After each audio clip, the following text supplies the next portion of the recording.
You're tuned into Collateral Damage, the military families FAP and IDC leave behind. Voices have been altered, because in this system, honesty has a price. Let's jump into Episode 9. The military's domestic violence response, a kangaroo court. How well do the support systems for military families, the ones meant to handle things like domestic violence or child abuse, actually work? It's a crucial question. It really is a vital area to look at. And sometimes the reality on the ground doesn't quite match the official plan. Today, we're doing a deep dive into parts of the Army system, the Family Advocacy Program, or FAP, and their Incident Determination Committee, the IDC. Exactly. We've been looking through some very candid accounts shared on Reddit, and what people are saying paints a really complex, sometimes frankly troubling picture. Mm-hmm. So for you listening, if you want to get a clear understanding quickly, we're cutting through the noise here. Yeah, getting straight to the core issues. Our mission today, pretty straightforward. Mm-hmm. Understand the concerns being raised about FAP and the IDC and what these personal stories suggest about the real experiences of Army families in crisis. And what's striking about Reddit, is how raw it is.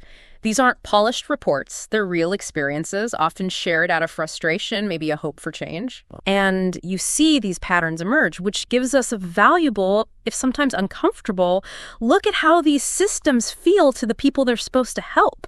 Okay, so let's start unpacking this, beginning with the Family Advocacy Program, the FAP.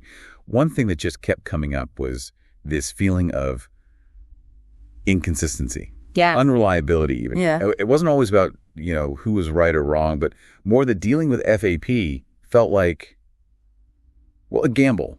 That's a really powerful way to put it. The phrase someone used, randomly rolling the dice, it really hits home, doesn't it? It does. It suggests this fundamental lack of confidence that FAP will consistently, deliver dependable outcomes, even when abuse seems clear. Regardless of the situation. Yeah, apparently. And maybe that points to issues like inconsistent training or different interpretations across bases. It feels potentially systemic. And that connects right into another big worry, the feeling that FAP just doesn't have any real power. Yeah. That it lacks teeth. Right, the no-teeth criticism.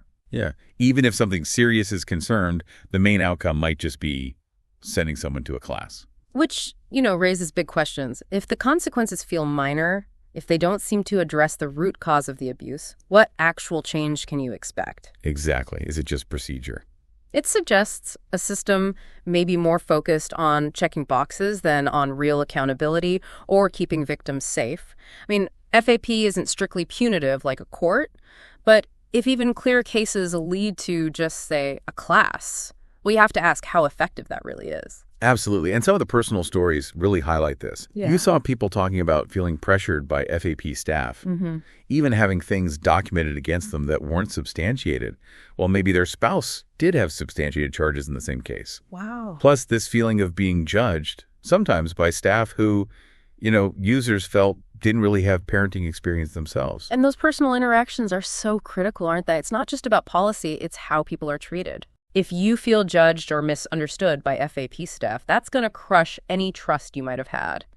It makes people hesitant to engage at all. Then there was the confidentiality issue that kept coming up too. Yes, the no protected privilege concern. Meaning anything you tell FAP could potentially go right up the chain of command. Yeah. And that could hurt your career. Which is a huge barrier. Someone actually described it as FAP delivering bad news with a smile. Oof. That's stark. It really is. If people are afraid that seeking help could backfire professionally, they just won't report. They won't seek support. It creates this atmosphere of, fear and silence. And maybe the most damning criticism. Yeah. The idea that FAP isn't really there for families, but more to, cover the commander's butt. That was the phrase used. Yeah, that perception is deeply concerning. Some users were literally advising others, just ignore FAP, go find help somewhere else entirely. If that's how service members and families see it, that FAP's main goal is protecting the command, not helping victims, it just completely undermines the program's credibility. It suggests a real disconnect between the stated mission and people's lived experience. One last point on FAP before we move on. Worries about decisions being made without enough information. Even in serious cases. Yeah, the concern that FAP might not have all the data, maybe relying on gut feelings or just a few witness statements. Well, these situations are incredibly complex. Gathering all the facts is hard. But If decisions feel arbitrary or like they're based on flimsy evidence, it can lead to really unjust outcomes, either failing victims or harming someone unfairly. Okay, so that's quite a lot regarding FAP. Let's shift focus now to the Incident Determination Committee, the IDC. The term that popped up repeatedly here was Kangaroo Court. Yes, that label came up frequently. What's behind that? It sounds pretty bad. It points to allegations of unfairness, a lack of transparency. People described closed-door meetings. Where the accused couldn't even respond. Exactly, where they weren't given a chance to hear or answer the allegations directly. You know, the IDC is supposed to review allegations and decide if they meet the Army's criteria for being substantiated. Right. But this kangaroo court criticism suggests a feeling that the process is operating way outside normal fairness, maybe even outside the military's own justice system, the UCMJ. Which definitely explains the feeling of injustice. And it wasn't just the process, right? The actual decisions made by the IDC were also heavily criticized. Oh, definitely. People used words like stupidity to describe the basis for decisions, called it a shady system. There was this one really jarring anecdote from someone described as a confidential reporter saying committee members seemed more interested in what was for lunch than the actual case. Seriously? And that they weren't allowed to ask follow-up questions. It just paints a picture of, well, a lack of seriousness, maybe even competence. That's hard to wrap your head around. And just like with FAP, even when the IDC did agree that, yes, domestic violence occurred, the consequences were seen as minimal. Same pattern, yeah. The example was, again, maybe just being assigned a class. Yeah. Which one person just flat out called bullshit. Right. And it comes back to that disconnect. You identify a serious problem, but the solution feels trivial. Inadequate. Totally inadequate. It doesn't build confidence that the system actually protects victims or pushes offenders towards real change. It just undermines the whole thing. So if we try to pull all this together, all these perspectives from Reddit, what's the overall feeling? It sounds like deep disillusionment. That's a good word for it. Deep frustration. The overwhelming sense is that both FAP and the IDC are seen as bureaucratic, inconsistent, and ultimately pretty ineffective at tackling these really serious issues. Did anyone mention anything positive? Well, yeah, some acknowledge FAP might offer things like emergency help or referrals sometimes.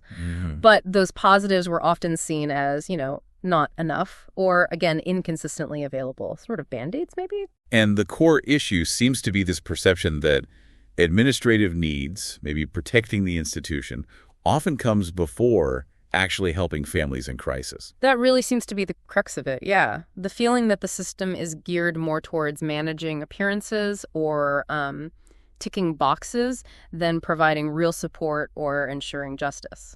It's important to remember where this is coming from, of course. Absolutely. These are experiences shared on Reddit, a specific online community. It's not an official study. Right. But the consistency, the strength of these criticisms, they definitely raise some important questions. They really do. Questions that probably deserve a closer look. Okay, so wrapping up this deep dive, it's clear these Reddit accounts paint a pretty concerning picture of the Army's FAP and IDC. We heard about perceived inconsistency, a lack of real enforcement power, negative experiences with staff, concerns about confidentiality. What's underlying feeling that the system might prioritize administrative needs over genuine support for families? Exactly. And while these insights come from, one particular corner of the internet, they offer a valuable, even if troubling, window into how these vital support structures are experienced by some people within the Army community. It's a perspective worth considering. Which brings us to our final thought for you, our listener.